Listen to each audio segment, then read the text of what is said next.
Welcome to Pick Up and Deliver, the podcast where I pick up my audio recorder as I step off the train and deliver an episode to you while I walk home. I'm Brendan Riley.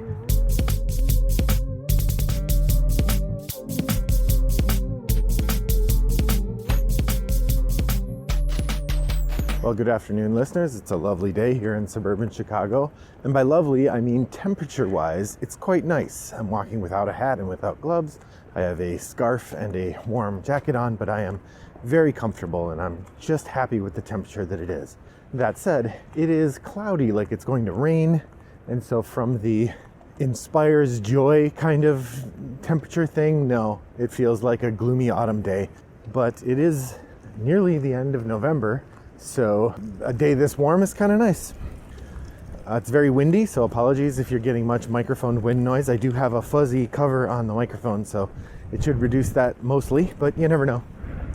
All right, well, today I was reflecting on an experience I had recently, and I thought it would make for a good podcast. This episode, I'm going to talk a little bit about what I'm going to call elevator pitch games. An elevator pitch game, in the context that I'm using it here, is a game where you have a very compelling description of what the game is. And that description, it's a hook, it grabs you in, gets you to want to play the game. And sometimes that pays off, and sometimes it turns out to not pay off. So, in that regard, what I'm going to talk about today are some games that I feel like have a very compelling elevator pitch, and then talk about whether I like them for having the elevator pitch, or whether I don't like them for having the elevator, or whether they succeed in following through on the promise of that pitch, or whether they fail. And there are two things recently that made me think of this. One has to do with a game that I have played but haven't talked about yet on the podcast, I don't think. And that's My Father's Work, a game from T.C. Petty III. I will be talking about that soon if I haven't already. I literally can't remember. It's the end of the semester and my brain is Swiss cheese. But if I haven't talked about that yet, I will be talking about it soon. But I described this game to some of my students, and they were very excited at the prospect of playing it and suggested that we should play it. And they might have enjoyed it, but part of me feels like I enthusiastically shared the things about it that I liked, but I did not adequately describe what the game was actually like for people who don't play games a lot, and I suspect they would not, in fact, like the game. I could be wrong, absolutely could be wrong. That is the thing that I am often, but I think they wouldn't have liked the game. And in talking about it that way, I was reminded a little bit of the shut up and sit down effect, especially in the early years when Quinns was doing the majority of the reviews. Quinns and Paul, particularly Quinns, had a way of conveying enthusiasm for a game that few other board game people have managed to accomplish. The other person who has this level of enthusiasm, I think, is Rahdo, but Rahdo talks about such an enormous volume of games that I think his enthusiasm gets diluted just for the sheer number of games he talks about. It's hard.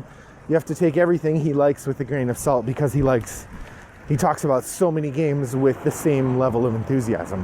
Whereas because the shut up and sit down folks have always chosen quality over quantity, they only publish a couple reviews a month, but they're always very carefully made.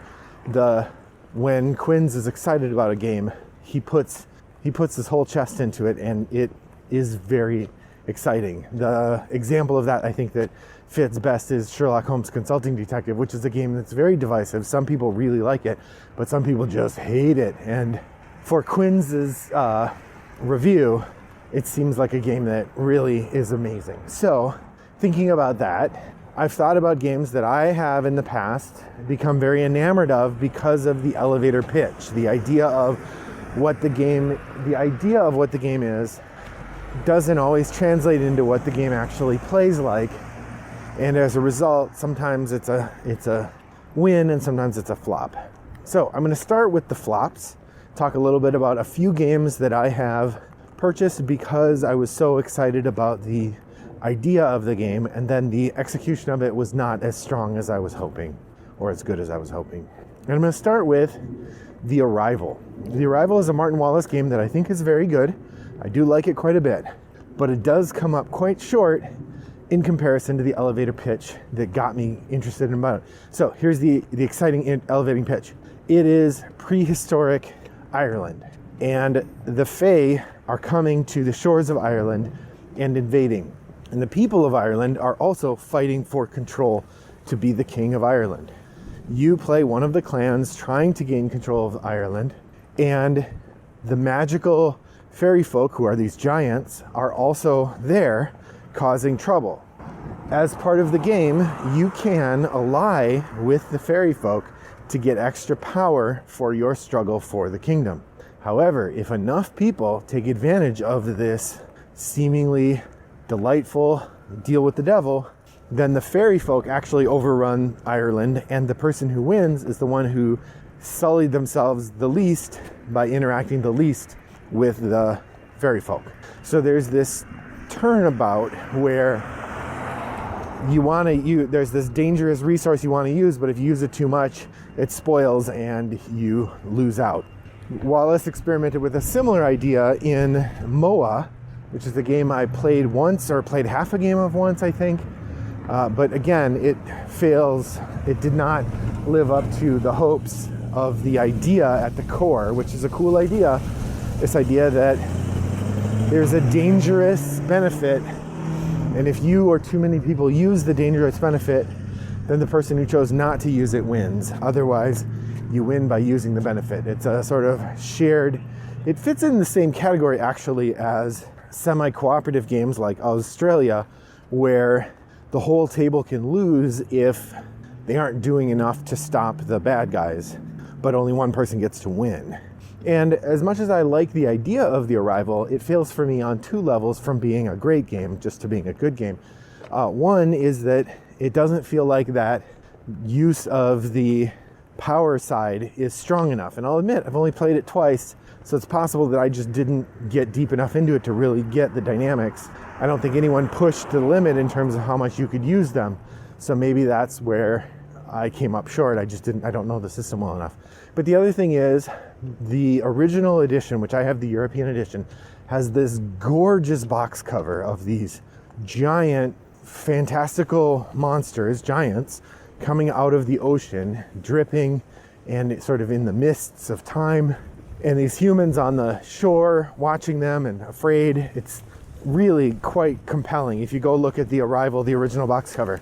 And then the art inside, or the inside, is very plain early 2000s Euro styling. It's cubes and discs and a rather plain map and tiles that have just icons on them. Pretty disappointing given the compelling nature of the art. This is one that I think could really benefit from an artistic and design revamp, but I don't think it sold that well, so I don't know that I ever would get that. And then they got rid of the good cover when they brought it over, when I think whoever it was that picked it up for American distribution didn't even keep the cool cover. They used some other cover, which probably better conveys the art inside, but still. So that was one of my big disappointments from the elevator pitch angle, and that is The Arrival from Martin Wallace. The second game that I'll point to as a elevator pitch disappointment is actually my own succumbing to the shut up and sit down effect, and that is Ladies and Gentlemen.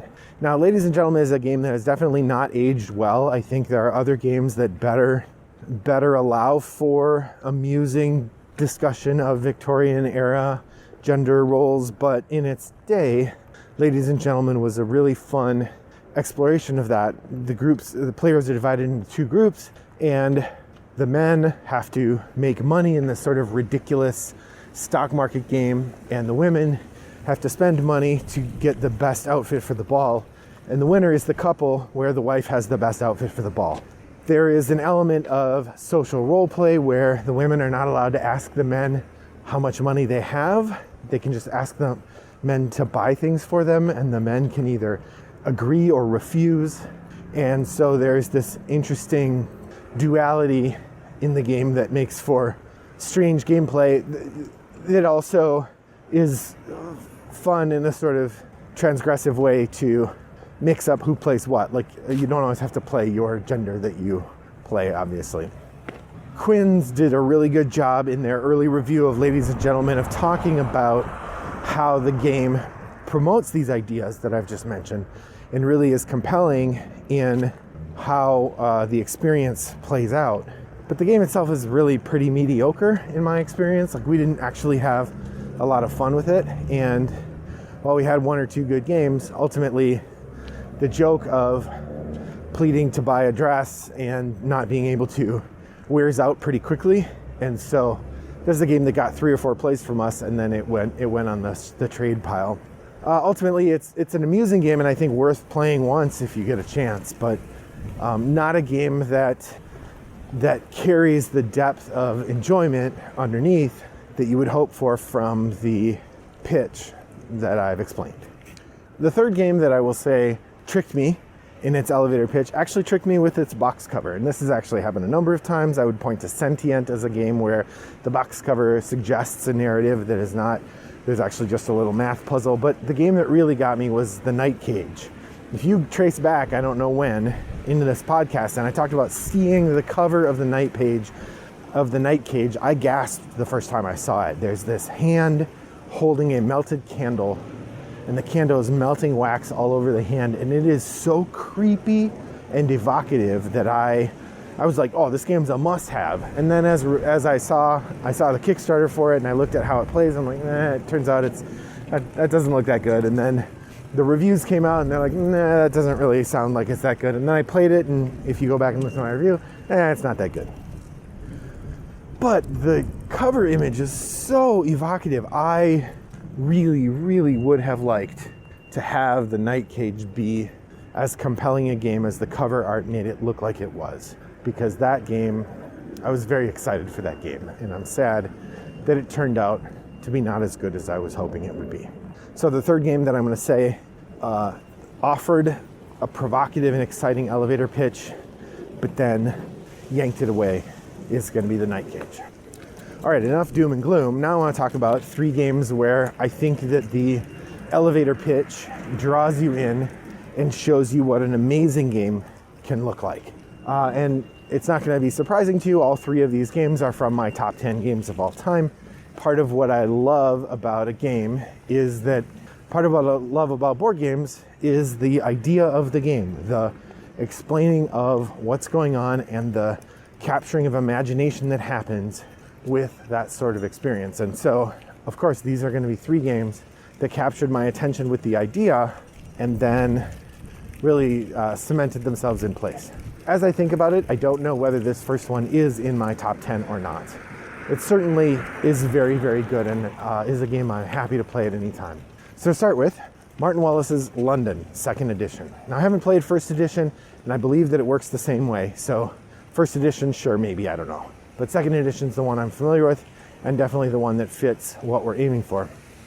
In London, you play the founders, or the sort of city fathers and city mothers of London in the 1600s, rebuilding it after the Great Fire. Okay, that's fine. Theme is okay. But here's the kicker.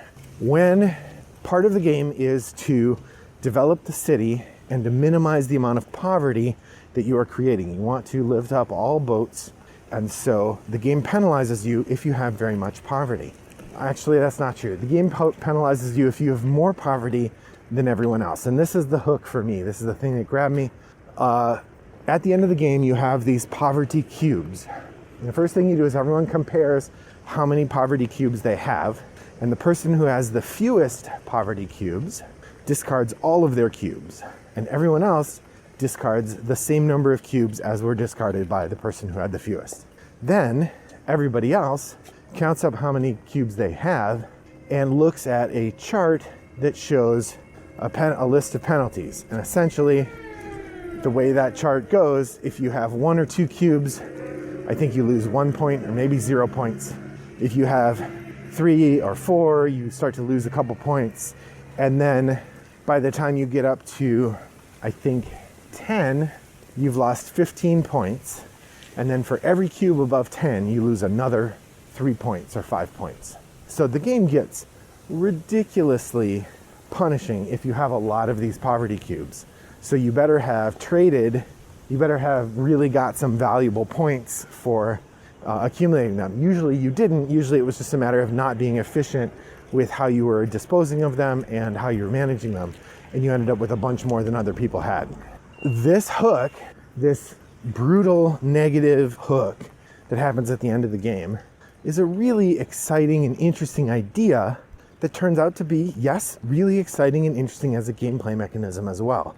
Because as much as you love building up the cool stuff in London, you're constantly meditating on how much poverty am I creating? Am I managing it enough? Watching how much poverty other people have, really trying to keep it in check. You can have people who are playing a very low point scoring game, but keeping their poverty at nothing, at 1 or 2 or 3. So if you've gone high point scoring game, but you have 10 or 15 poverty, you have to account for the fact that you're going to lose a boatload of points at the end of the game, like something like 20 or 30% of your points at the end of the game, maybe more. And that tension is delicious. And that's part of why I think London from Osprey Games and Martin Wallace really captures, really succeeds, follows through on that elevator pitch. All right, the second game I'll mention as following through on that elevator pitch, this is Anachrony. Anachrony is, of course, a worker placement game. The central pitch is it involves time travel. And so you can, during one part of the game, borrow resources from yourself in the future. And then later in the game, you can use time travel machines to open up portals into the past and give yourself those resources that you borrowed. It's an interest-free loan from yourself, and it's a delight. I mean, mechanically, it's just a loan, but the way that the game plays it out, the thematic notion of asking yourself for something in the future, the hilarious practice of recruiting a scientist or an engineer from the future, and then when you have to send that back, sending that same engineer or scientist back into the past so that you have this idea that you've used the same person for both sides of that exchange is very funny. And ultimately, it makes for a nice narrative component to what would otherwise be a kind of boring economic mechanism. And that serves as the center point for what is a narratively rich, evocative experience, Anachrony. Designers Victor Peter, Richard Amann, and the head designer is David Turczi. That's from Mind Clash Games, and that game is a real delight. I like it quite a bit. So again, that's Anachrony. All right, the third game that I want to mention as having this amazing hook that grabbed me in and has held me tight, even though I haven't played it in probably 4 years now, is Android Netrunner, now called Nisei, or the Nisei project. Android Netrunner is an asymmetric deck construction game. So you build your deck ahead of time, you go in and you're going to play against another person who has built their deck ahead of time. And the trick is you either play a corporation, a sort of hyper-capitalist, futuristic hellscape, or you play a runner, so like a hacker with a variety coming from one of a number of different schools of thought, giving you different motives, going up against that corporation. So it's a two-player game. It's asymmetric in that one person is the corporation and one person is the hacker. But what's really delightful about it is that it plays differently depending which side you're on. If you're the hacker, you're mostly about attacking the corporation and trying to steal the points out of their deck. If you're the corporation, you're mostly about defending yourself from the hacker and scoring those points before the hacker can steal them. Of course, the hackers have ways to play defensively and make the corporation suffer for that. The corporation has ways to play offensively or aggressively and make the runner suffer for that. It's a game with incredible diversity of play styles, incredible diversity of narrative components. The characters in it are a delightful mix and meld of humankind. The world building is very strong. Overall, it is just perfection as a card game. Admittedly, it's very difficult to learn. It's probably not for everybody because of that. It requires, if you're going to play at a decent level or high level, it requires a knowledge of a massive card pool that can only be described that way. But really, it is just an excellent game, and I still hold it deep in my heart, even if I haven't played it in a while. That is Android Netrunner, the best game. And the game with the amazing hook, this amazing hook. One team has all the points, the other team's trying to steal them. Go for it. It's great. So those are some elevator pitch games. some that have disappointed, some that have thrilled. I'm curious to know, what are some games that grabbed your attention from their pitch? Why did they grab your attention? And why should we play them? You can let me know on Board Game Geek and Guild 3269, which is where we chat about the episodes and the topics. You can also email me directly, Brendan at Rattlebox Games, or send me a direct message to Wombat929 on Board Game Geek. I want to say thanks for joining me on my walk today. I hope that your next walk is as pleasant as mine was. Bye-bye.